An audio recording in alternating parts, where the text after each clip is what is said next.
In this video, we will be presenting the diary recording feature of MySafe app, the app for cystic fibrosis. This feature will help you to learn how to interpret symptoms, to get a better overview of your own health, and also to collect and share information with health professionals, making it easier for you to explain to health professionals about symptoms and what you have experienced on your daily basis related to health. However, for MySafe app to support you on that, it will need you to register your symptoms and physical activity. In the next minutes, we will show how to do that using the app mockup. This is how diary registering looks like in MySafe app. You can use this view to register your daily health. In other words, you can register different symptoms you have experienced, but also your activity and mood. In that sense, the graphical interface is divided in a first menu of symptoms, which has several different submenus for different symptoms such as headache, abdominal pain, and others, where in this case headache and abdominal pain are minimized and others is maximized. And in activity and mood, you have physical activity and mood both minimized. The idea is that the submenu that you use more often will be maximized when you enter for diary registering. On the top, you also have pointers to see your diary of yesterday or also to choose a day within the calendar to see the diary of that day. However, now we'll rather be registering the symptoms that you have felt today. So let's start with headache.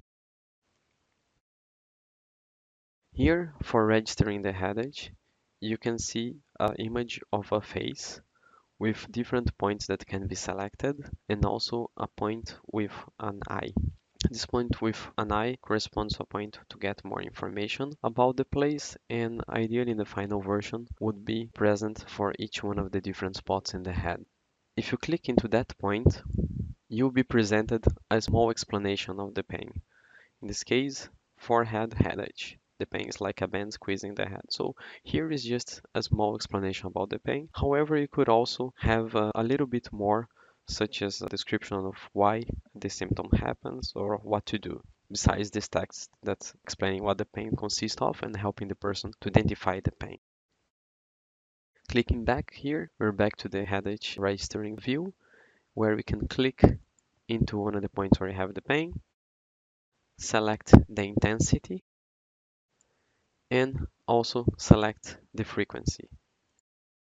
Once those are selected, you see that the point on which you have registered your headache will be turned red, as in this case, to represent the high intensity. And here in the end of the screen, after sliding, this symptom is added to the summary. So the summary is built up as you start registering your different symptoms.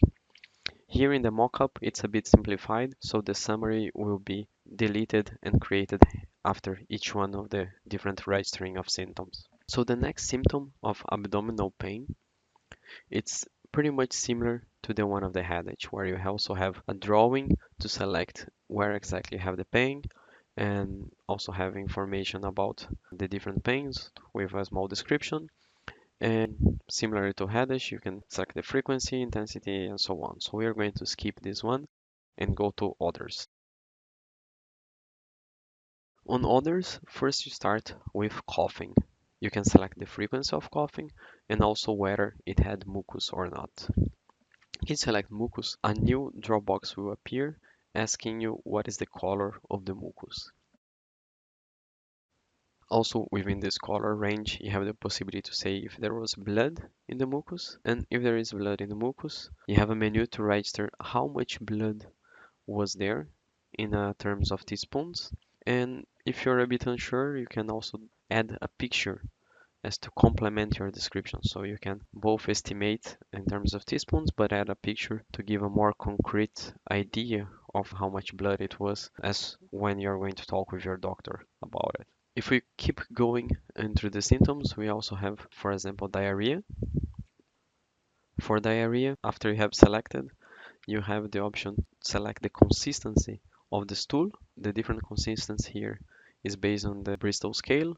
And in case you're not very familiar with it, you can click on the information and have a chart explaining how does exactly each one of these tools look like in corresponding to the description that's presented in the app.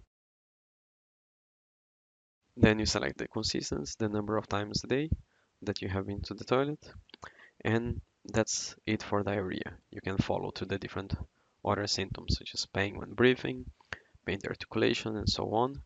And for all the symptoms, you also have this information point where you can get to know a bit more what is the symptom, why it happens, and what to do, and so on. Now that we have covered all the different symptoms, let's go to physical activity.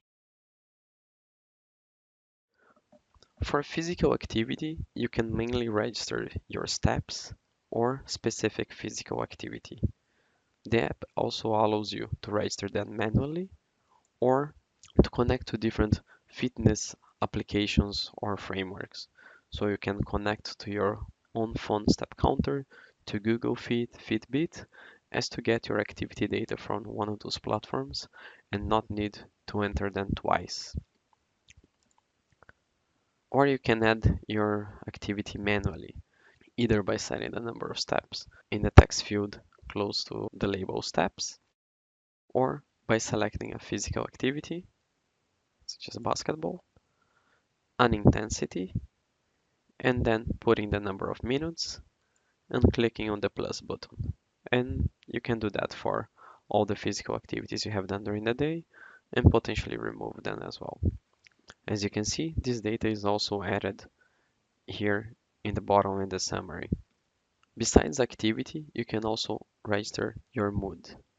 The mood is represented by different emoticons with a small description of what they correspond to. So you can basically register whether you're happy, tired, sad, or you felt a bit of a lack of appetite, or if you have just felt apathic without much willingness to do things, to be active on that day. In order to complement both the mood, physical activity, or the other symptoms, we also have this notes field where you can describe more specifically, for example, why you were tired, if this was something that could be related to cystic fibrosis or not, or any other information that you feel that can help to give more details about the symptom registration or anything that you're feeling. Once you're done with that, you can just basically navigate to a different menu and the information will be saved. This information will be of great value for showing an overview of your health, which will be part of a next video in our series.